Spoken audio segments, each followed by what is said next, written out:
Eliza Brennan had learned to measure her life in small silences, the kind that settled between her and Marcus at the dinner table, where the scrape of a fork against porcelain spoke louder than any conversation they might have had. 8 years of marriage had taught her to read the pauses, the way his eyes would drift past her toward the window, toward anything but her face. She told herself this was normal, that all marriages eventually cooled into a comfortable routine, that the fire everyone talked about in the beginning was just a myth, a trick of youth and hormones that faded when real life set in. Their home in Asheville, North Carolina, was exactly what she had dreamed of when she was 26, and foolish enough to believe in forever. A 2-story colonial with pale blue shutters, a porch swing that creaked in the evening breeze, and a garden she tended every Sunday after church. Neighbors waved when she pulled into the driveway after her shift at Riverside Elementary, where she filed attendance records and answered phones in the main office. Her life looked perfect from the outside. The Christmas cards they sent every year showed them smiling in matching sweaters, Marcus's arm draped casually around her shoulders.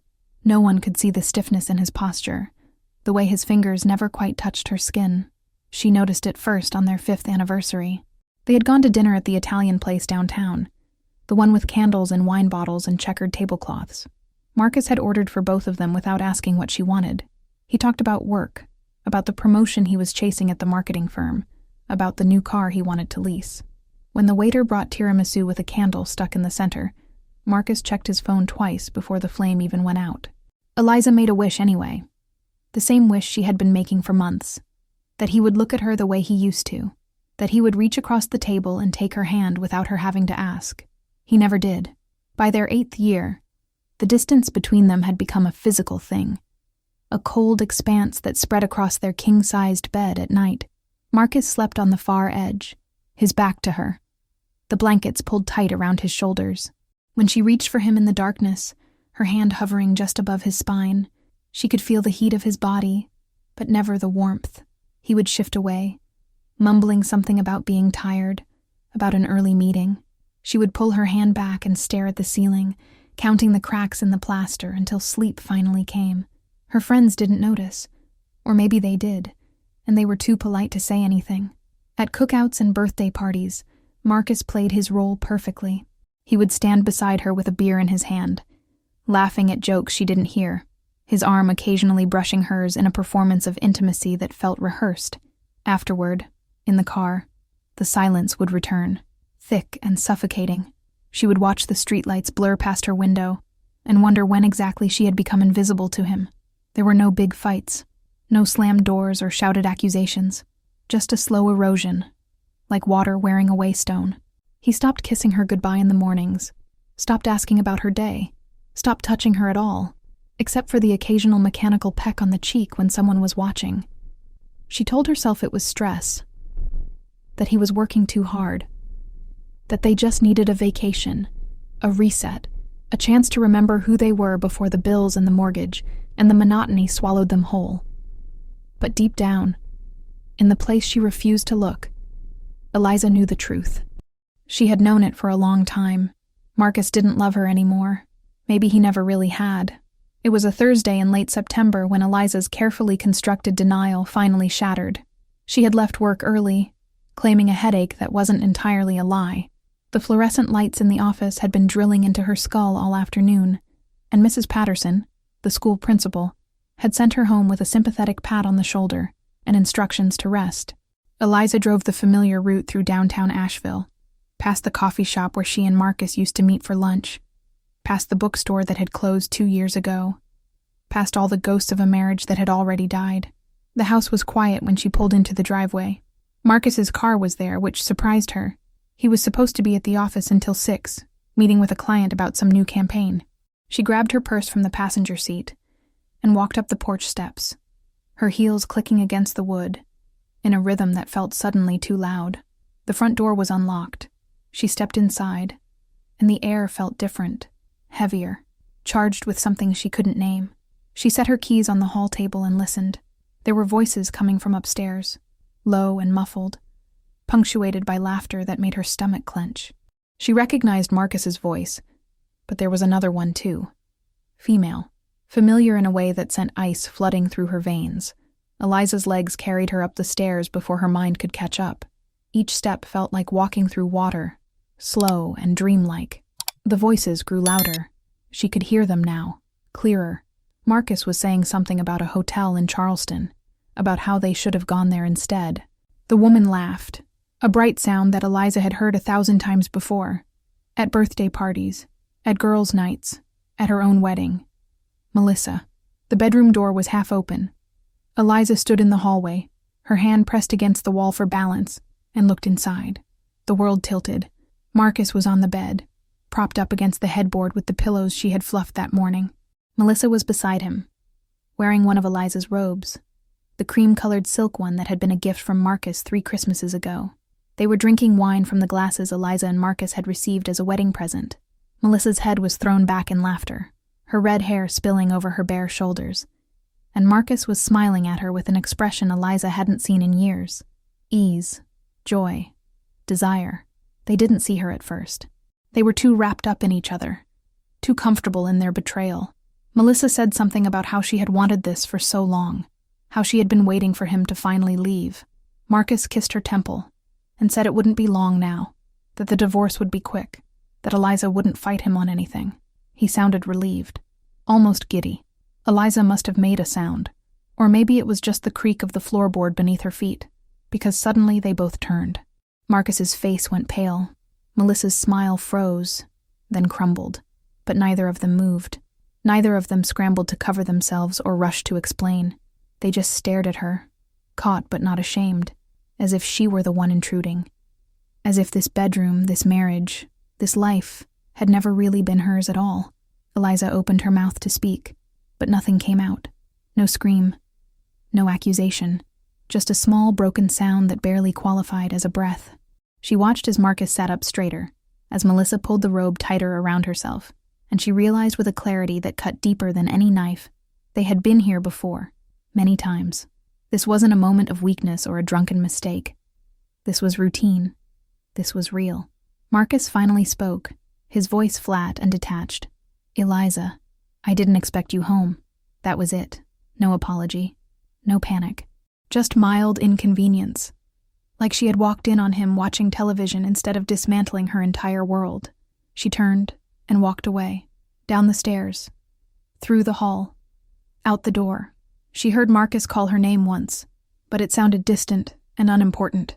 Her hands were shaking when she unlocked her car. She sat in the driver's seat and stared at the steering wheel, her mind blank and screaming all at once. Then she turned the key and drove. Eliza drove without direction, her hands gripping the steering wheel so tightly her knuckles turned white against the tan leather. The streets of Asheville blurred past her in a wash of color and motion that her brain couldn't process. Traffic lights changed from red to green and back again, but she barely registered them. Her body operated on autopilot, turning left at intersections she didn't recognize, following roads that led nowhere in particular. The sun was setting, painting the sky in shades of orange and pink that would have been beautiful if she could feel anything beyond the hollow ache expanding in her chest. She didn't know where she was going. Home wasn't home anymore. It was the place where Marcus and Melissa had been laughing in her bed, drinking from her wedding glasses, planning a future that had already erased her from existence.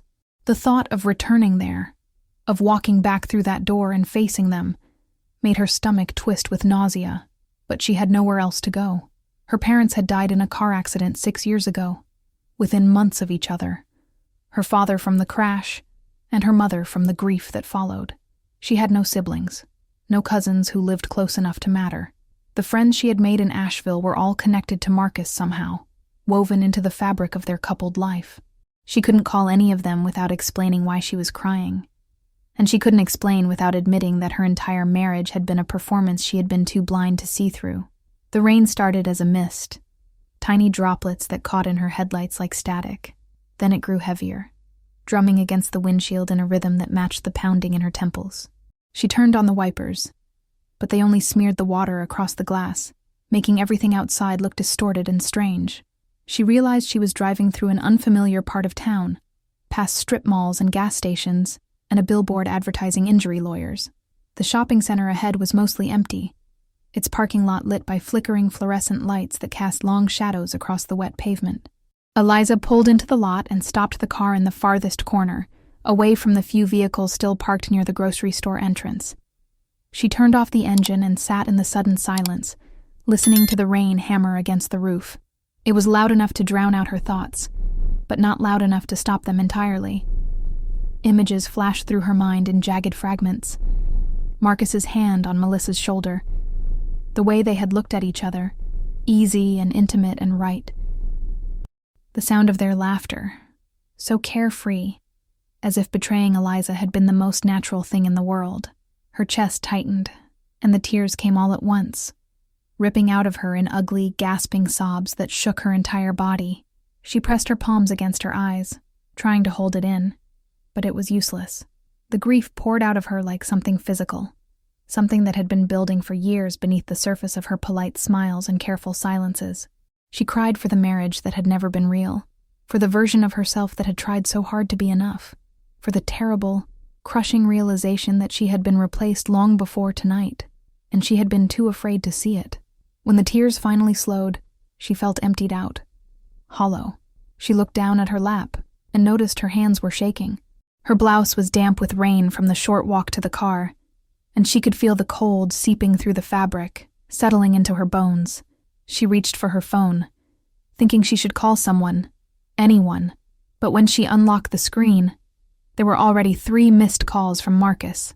No voicemails, just calls, as if he were checking a box, fulfilling some obligation before moving on with his evening. Eliza dropped the phone onto the passenger seat and stared out at the rain. She didn't want to be in the car anymore. She didn't want to be anywhere. The walls felt too close, the air too thick. Without thinking, she opened the door and stepped out into the storm. The rain was cold and immediate, soaking through her clothes within seconds. Eliza stood beside her car, the door still hanging open, and let it wash over her. The parking lot was empty, except for a few scattered vehicles near the store, their headlights cutting through the downpour in weak, watery beams. She closed the car door and started walking, her heels clicking unevenly against the slick asphalt. She didn't know why she was walking or where she thought she was going. She just needed to move, to feel something other than the weight pressing down on her chest. The rain plastered her hair to her face and neck, and her blouse clung to her skin like a second layer. Water pooled in her shoes with every step, cold and uncomfortable, but she didn't care. She walked past the grocery store, past the closed dry cleaner and the darkened insurance office, following the sidewalk that bordered the main road. Cars passed occasionally, their tires hissing against the wet pavement, their drivers invisible behind rain-streaked windows. No one stopped. No one even slowed down. She had been walking for maybe 10 minutes when she heard the car pull up beside her. At first, she didn't register it, assuming it would pass like all the others. But the engine idled, keeping pace with her slow, aimless steps. She glanced over and saw a dark sedan, its headlights bright and blinding in the rain. The passenger window rolled down, and a man's voice called out low and steady. "Hey, you okay?" Eliza kept walking. She didn't know this person, didn't owe him an answer, but the car didn't leave.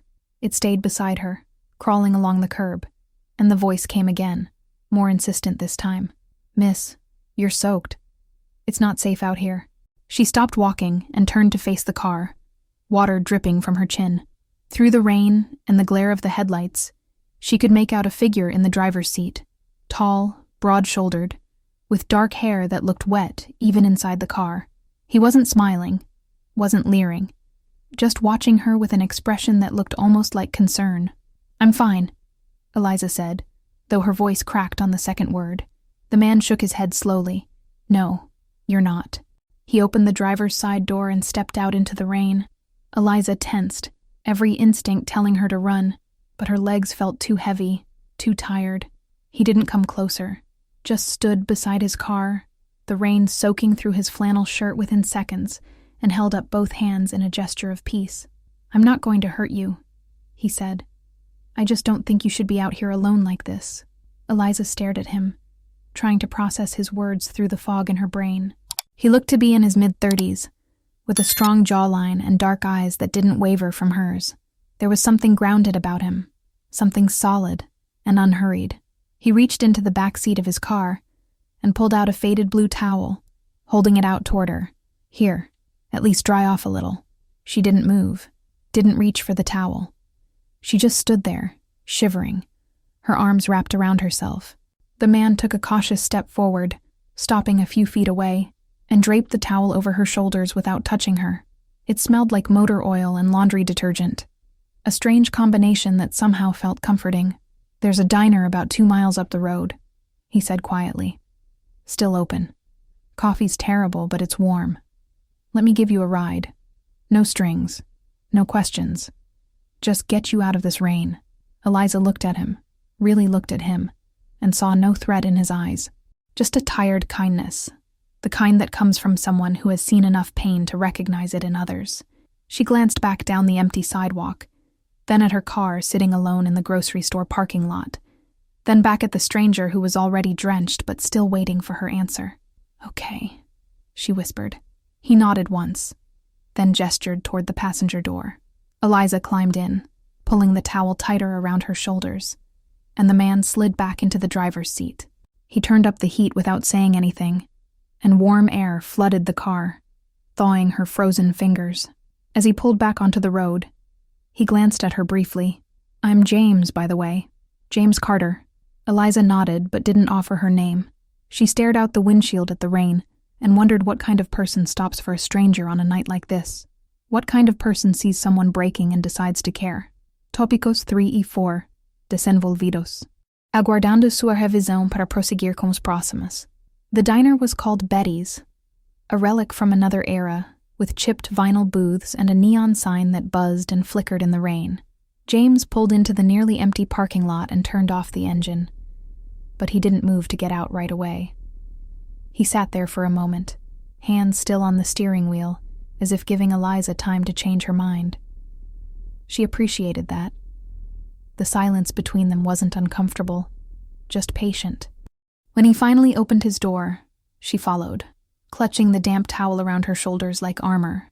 Inside, the diner was brighter than it had any right to be at this hour. Fluorescent lights hummed overhead, casting everything in a harsh white glow that made Eliza squint. The air smelled like burnt coffee and grease, with an undertone of disinfectant that suggested the floors had been mopped recently. There were only 3 other customers: an elderly man hunched over a newspaper at the counter, a trucker nursing a cup of coffee in the corner booth, and a waitress who looked about ready to call it a night. She glanced up when they entered, her expression shifting from tired indifference to mild curiosity when she saw Eliza's soaked clothes and hollow eyes. James guided Eliza to a booth near the back, away from the windows and the fluorescent glare.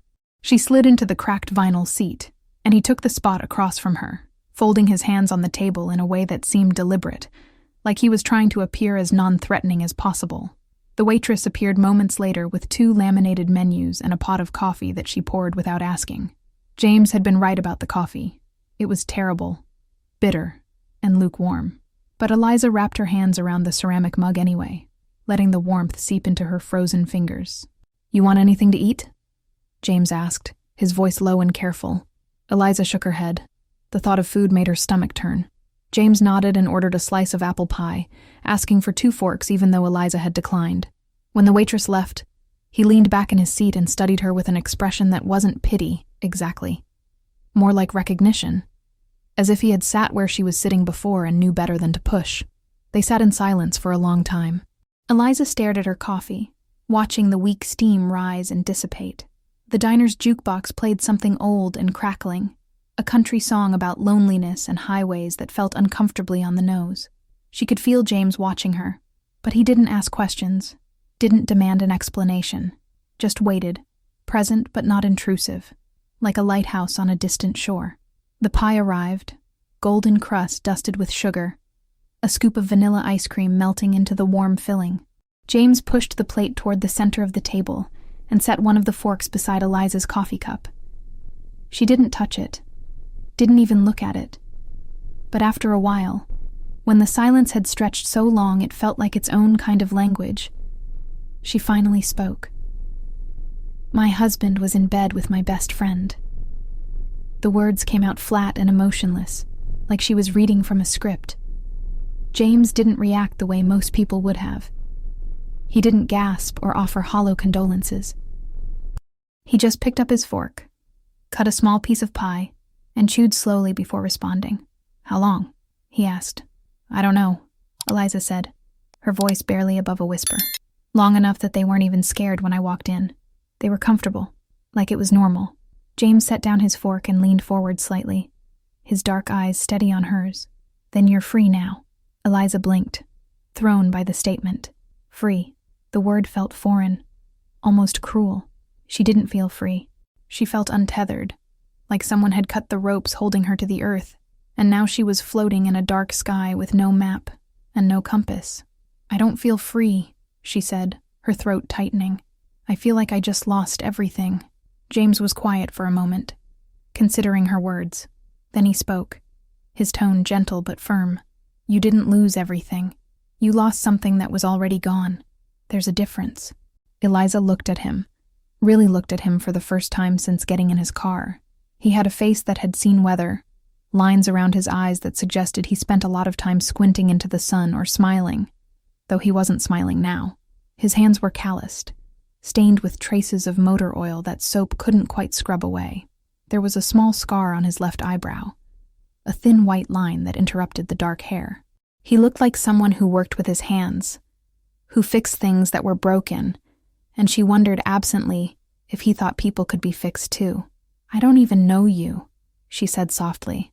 "No," James agreed. "You don't.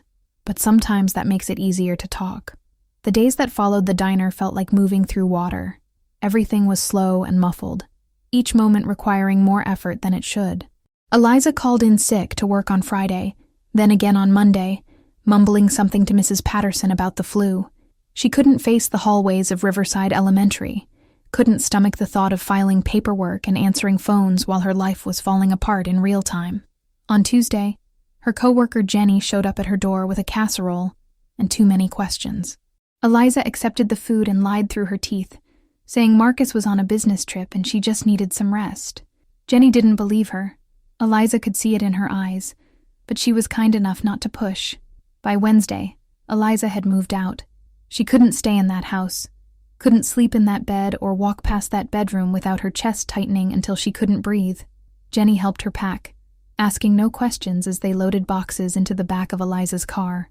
Marcus wasn't there. He had been staying at a hotel, or maybe at Melissa's place. Eliza didn't know and didn't ask. He had texted her once, a cold, impersonal message about needing to talk about logistics. She didn't respond. The apartment she found was barely more than a box with windows, a one-bedroom unit above a laundromat on the east side of town. The walls were thin enough that she could hear her neighbors arguing at night, and the refrigerator made a rattling sound that never quite stopped, but it was hers. The lease didn't have Marcus's name on it. The bed was a mattress on the floor, until she could afford a frame. The dishes were mismatched secondhand finds from the thrift store down the street. It was nothing like the house with the blue shutters and the porch swing, and that was exactly what she needed. The divorce papers arrived faster than she expected. Marcus's lawyer was efficient, and Marcus himself seemed eager to close the chapter as quickly as possible. He wasn't asking for much, and neither was she. The house would be sold, the profit split. She could keep her car and her personal belongings. He wanted the furniture, the artwork they had collected, the wedding gifts that had been gathering dust in cabinets. Eliza signed everything without reading it too carefully. She just wanted it over. 3 weeks after the worst night of her life, Eliza was walking down Main Street on her lunch break when she saw him. James. He was standing outside a garage she had never noticed before. Carter's Auto Repair, wiping his hands on a rag and talking to a customer whose sedan was propped up on a lift inside. He was wearing the same kind of flannel shirt he had worn the night they met, sleeves rolled up to his elbows, and there was a smudge of grease on his jaw that he didn't seem aware of. Eliza slowed, unsure if she should say something or just keep walking. She hadn't thought about him much in the chaos of the past few weeks, but seeing him now brought back the memory of that night in sharp relief. The rain, the terrible coffee, the way he had said she was free, like it was a simple fact instead of a devastating loss. He looked up and saw her before she could decide. Recognition flickered across his face, followed by something that looked like relief. He said something to the customer, then walked toward her, tossing the rag over his shoulder. "Hey," he said, his voice as steady as she remembered. "You doing okay?" It was such a simple question, but no one else had asked her that. Not really. Not in a way that suggested they actually wanted to know the answer. "I'm getting there," Eliza said, and it wasn't entirely a lie. James nodded, studying her with those dark, careful eyes. Then he smiled, just a little. "You eat lunch yet?" She shook her head. "There's a deli 2 blocks down," he said. "Makes a decent turkey sandwich. You want to grab something?" Eliza hesitated, but only for a moment. There was something uncomplicated about James, something that didn't require her to perform or explain. She thought about going back to her empty apartment, eating another frozen meal in front of the television while the laundromat hummed beneath her feet. Then she looked at James, at his grease-stained hands and his easy posture, and made a choice. "Yeah," she said, "I'd like that." They walked to the deli together, and for the first time in weeks, Eliza felt something other than numb. She felt present, and when James held the door open for her and gestured for her to go first, she realized she was smiling, just a little. But it was there. James became a fixture in Eliza's life without her quite realizing how it happened.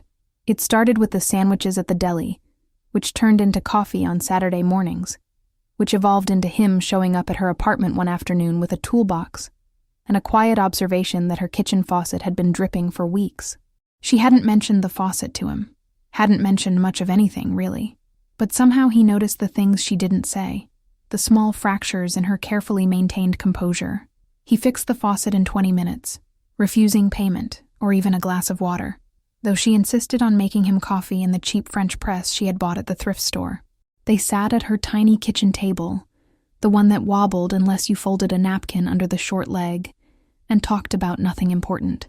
He told her about the garage, how he had bought it from the previous owner 2 years ago when he moved to Asheville from Charlotte. She told him about her job at the elementary school, about the kids who came into the office with scraped knees and lost lunch money, about Mrs. Patterson who meant well, but hovered too much. What she didn't tell him, what she couldn't say out loud yet, was how much those small conversations meant to her, how sitting across from someone who didn't need anything from her felt like exhaling after holding her breath for 8 years. A week later, he showed up again, this time with a book, a worn paperback with a cracked spine and pages yellowed at the edges. He handed it to her with an almost sheepish expression and said he thought she might like it. It was a novel about a woman who rebuilt her life after losing everything, traveling across the country in an old Volkswagen van. Eliza read it in 2 days, devouring it in the quiet hours after work when the loneliness felt most acute. When she finished, she texted James a simple thank you. He responded with a question. Had she ever been to the overlook on Sunset Hill? She hadn't. She had lived in Asheville for nearly a decade and had never driven up to the spot that locals always talked about, the place where you could see the entire valley spread out below you like a painting. James picked her up that evening, just as the sun was beginning its descent, the sky already turning shades of amber and rose. They drove in comfortable silence, the windows down, warm air rushing through the car and tangling Eliza's hair. She closed her eyes and let herself feel it, the simple pleasure of movement and wind, and not thinking about Marcus or Melissa or divorce papers. The overlook was exactly what she needed, a quiet clearing at the top of a winding road, a wooden railing separating them from the drop, and beyond that, miles of rolling hills and distant mountains painted in evening light. There were a few other people scattered around, couples mostly, but James led her to a spot away from the crowd where they could stand and watch without interruption. "I come up here when things get too loud in my head," James said quietly, his hands in his pockets, eyes on the horizon. "Reminds me that whatever I'm dealing with is pretty small in the grand scheme of things." Eliza understood what he meant. Standing there, looking out at the endless expanse of trees and sky, she felt her problems shrink just a little, not disappear, but become manageable, survivable. She glanced at James and found him already looking at her, not at the view. The expression on his face was unguarded, open in a way that made her chest tighten. "Thank you," she said, her voice barely above a whisper. "For this, for everything." He shook his head slightly. "You don't have to thank me." "Yes, I do," she insisted. "You didn't have to stop that night. You didn't have to bring me here. You don't owe me anything. But you keep showing up anyway." James was quiet for a moment, his gaze returning to the valley below. When he spoke, his voice was low and careful. Maybe I'm not doing it because I owe you something. Maybe I'm doing it because I want to. The words hung between them, heavy with implication. Eliza felt something shift inside her chest, a crack in the armor she had built around herself. She wanted to say something, to acknowledge what he was offering, but the words wouldn't come. Instead, she reached out and touched his hand. Just briefly, her fingers brushing against his. It was the smallest gesture, barely contact at all, but it said everything she couldn't articulate. They stayed until full dark, watching the lights of the town flicker on below them like stars fallen to earth. And when James drove her home, Eliza realized she hadn't thought about Marcus once all evening. For the first time in months, she had been fully present, fully herself, and it was because of the man sitting beside her who asked for nothing and gave everything without making her feel like she was taking. But with presence came fear, the kind that crept in late at night when Eliza was alone in her apartment, staring at the ceiling and replaying every moment she had spent with James. She had started to look forward to seeing him, started to feel a flutter in her stomach when his name appeared on her phone screen, and that terrified her, because looking forward to someone meant risking disappointment. Feeling something meant exposing herself to the possibility of being hurt again, and she wasn't sure she had enough left to survive another betrayal. She started pulling away, subtly at first, then more obviously. When James texted to ask if she wanted to grab dinner, she said she had plans. When he stopped by the school to drop off a book he thought she would like, she was polite but distant, thanking him quickly and retreating back into her office before he could suggest coffee. She saw the confusion in his eyes, the flicker of hurt that he tried to hide, but she told herself it was for the best. Better to end this now, before it became something she couldn't walk away from, before she gave him the power to destroy her the way Marcus had. 2 weeks passed. Eliza threw herself into work, staying late to organize files that didn't need organizing, volunteering for lunch duty and after-school supervision, just to avoid the emptiness of her apartment. Jenny noticed and asked if everything was okay. Eliza lied and said she was fine, just busy. Jenny didn't push, but the concern in her eyes lingered. The loneliness was worse than before. Eliza had gotten used to James's presence, to the easy rhythm of their conversations, and the way he made her feel seen without making her feel scrutinized. Without him, the silence in her apartment felt oppressive, suffocating. She would lie in bed at night and scroll through their text messages, reading his words over and over, looking for signs that he was like Marcus, that he would eventually get bored or find someone better or reveal that everything he had done was just an elaborate performance. But the signs weren't there. James was steady, consistent, real, and that scared her most of all. On a Thursday evening, 3 weeks after she had started avoiding him, there was a knock at her door. Eliza's heart jumped before her brain could catch up. She wasn't expecting anyone. She looked through the peephole and saw James standing in the hallway, hands in his pockets, expression unreadable. For a moment, she considered not answering, pretending she wasn't home, but something in his posture, a quiet determination, told her he would wait. So she opened the door. He didn't smile, didn't try to come inside, just looked at her with those dark, careful eyes and said, "Can we talk?" Eliza nodded and stepped aside, and he entered slowly, like he was afraid of spooking her. They stood in her small living room, the space between them feeling wider than it actually was. James ran a hand through his hair, a nervous gesture she had never seen from him before. And when he spoke, his voice was steady but strained. "I don't know what I did wrong," he said, "but if I crossed a line somewhere, I need you to tell me, because you disappearing on me, it doesn't make sense. I thought we were friends." Friends. The word stung more than it should have. Eliza wrapped her arms around herself, a defensive posture she couldn't quite control. "We are," she said quietly. "Then why are you shutting me out?" She didn't answer right away. Couldn't, because the truth was too raw, too vulnerable, and saying it out loud would make it real. But James waited, patient as always, and eventually the words forced their way out. "Because I'm scared," she admitted, her voice breaking. "I'm scared of what happens if I let you in, and you turn out to be like him. I can't do that again, James. I can't survive it." James took a step closer, slow and deliberate, and when he spoke, His voice was gentle but firm. "Eliza, I understand if you can't do this. I understand if it's too much or too soon. But you need to know something." He paused, making sure she was looking at him. "You are not what they did to you. Marcus and Melissa, they don't get to define who you are or what you're capable of. You are everything you've always been, and everything you still can be. And I'm not going anywhere unless you tell me to." The rain came again 3 days later, heavy and relentless, drumming against Eliza's apartment windows with the same fury it had shown that first night. She stood at the window watching it fall, her reflection ghost-like in the dark glass, and felt something inside her shift. The fear was still there, coiled tight in her chest like a fist. But it wasn't the only thing anymore. There was something else beneath it. Something warmer and more insistent. Hope, maybe, or possibility, or just the simple, terrifying truth that she didn't want to be alone anymore. She thought about James's words, the ones he had spoken in this very room just days ago. "You are not what they did to you." The sentence had played on a loop in her mind ever since, wearing grooves into her thoughts like a record spinning endlessly. Marcus and Melissa had taken so much from her. Her marriage, her trust, her sense of home. But they hadn't taken everything. They hadn't taken her capacity to heal, to grow, to choose something different.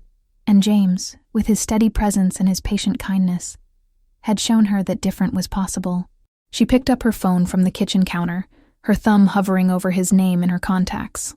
It was past 11, late enough that most people would be asleep. But she knew James kept odd hours. He had told her once that he did his best thinking at night, when the world was quiet and his mind could wander without interruption. She typed out a message, deleted it, typed it again. The words felt inadequate, too small to carry the weight of what she was feeling, but she sent it anyway. "Are you awake?" The reply came within seconds. "Yeah. Everything okay?" Eliza stared at the screen, her heart hammering in her chest. She could lie, could say she was fine, that she just couldn't sleep, could keep the walls up and protect herself from the risk of being hurt again. Or she could take the leap, step off the edge, and trust that James would be there to catch her. "Can you come over?" There was a pause, longer this time, and Eliza's stomach twisted with anxiety. Maybe she had pushed too far. Maybe he was tired of waiting for her to make up her mind. Maybe he had finally decided she was too much work, too broken, too damaged to bother with. But then her phone buzzed again. Be there in 10. She set the phone down and pressed her palms against the counter, trying to steady her breathing.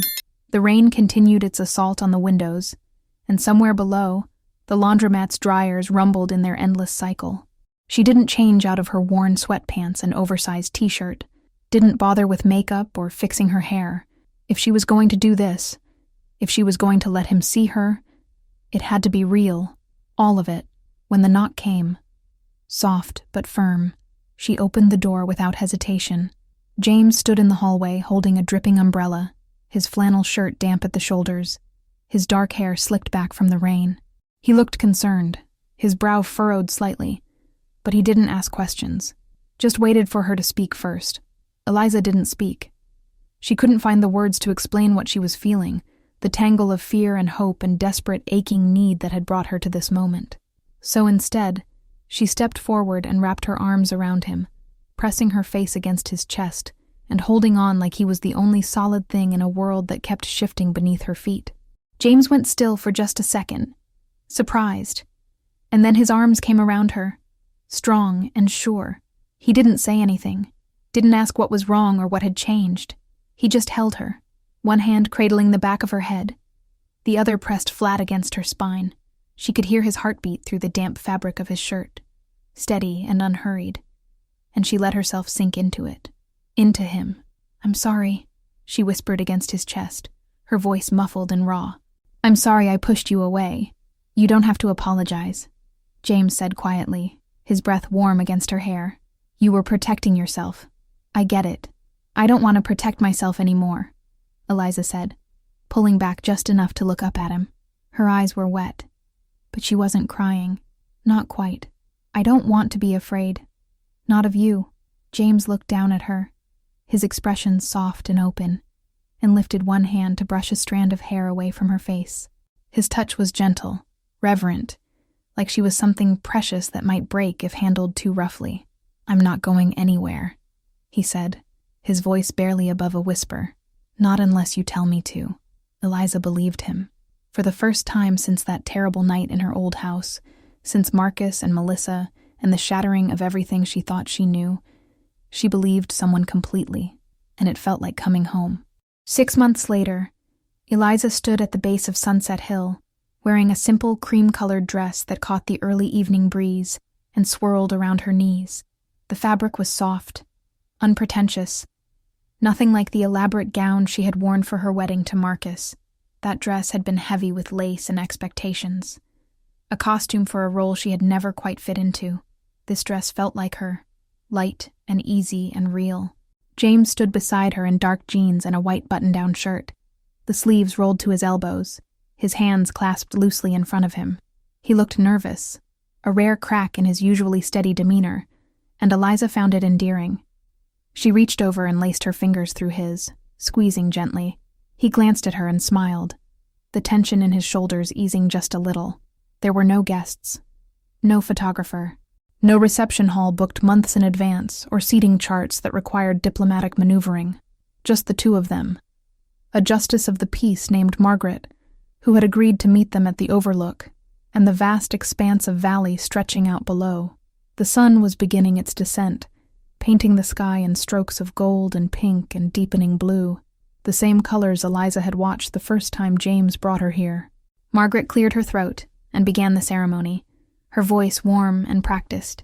She spoke about love and commitment, about choosing each other every day, even when it was hard, about building something together that was stronger than the sum of its parts. Eliza listened, but most of her attention was on James, on the way he was looking at her like she was the only person in the world who mattered. When it came time for vows, they had decided to write their own. James went first, pulling a folded piece of paper from his pocket and smoothing it out with hands that shook just slightly. "Eliza," he began, his voice steady despite the nerves. "I'm not good with words, so I'm just going to say this plain. You walked into my life on the worst night of yours, and somehow you made me want to be better. Not because you asked me to, but because being around you reminded me what it feels like to care about someone more than yourself. I promise to show up for you, to listen when you need to talk and sit quietly when you don't, to fix your faucets and bring you terrible coffee and never, ever make you doubt that you are exactly where you're supposed to be." Eliza's throat tightened, and she had to blink hard to keep the tears from spilling over. When it was her turn, she didn't pull out a paper. She had tried to write something, had filled 3 pages with crossed-out sentences and half-formed thoughts, but in the end, nothing felt right. So she just spoke from the place in her chest that felt raw and open and alive. "James, you found me when I was lost, and you didn't try to fix me or change me or rush me into being okay. You just walked beside me until I remembered how to walk on my own. You showed me that love doesn't have to hurt, that it can be gentle and steady and real. I promise to trust you, even when it's scary, to let you in, even when my instinct is to run, to build a life with you that feels like home, not because it's perfect, but because it's ours." Margaret smiled and pronounced them married, and James leaned in to kiss her with a tenderness that made Eliza's knees weak. It wasn't a showy kiss, not the kind meant for cameras or applause. It was private and honest, a promise sealed without witnesses. As the sun dipped below the horizon and the first stars began to appear, Eliza stood with her hand in James's and looked out at the world spread before them. She thought about that rainy night, about standing soaked and broken on a dark street, about how impossible it had seemed that she would ever feel whole again. And yet, here she was, not unbroken, not unmarked by what she had been through, but stronger for it, changed in ways that mattered. "You okay?" James asked softly, his thumb tracing circles on the back of her hand. Eliza turned to him and smiled, a real smile that reached all the way to her eyes. "Yeah," she said. "I really am." And she meant it.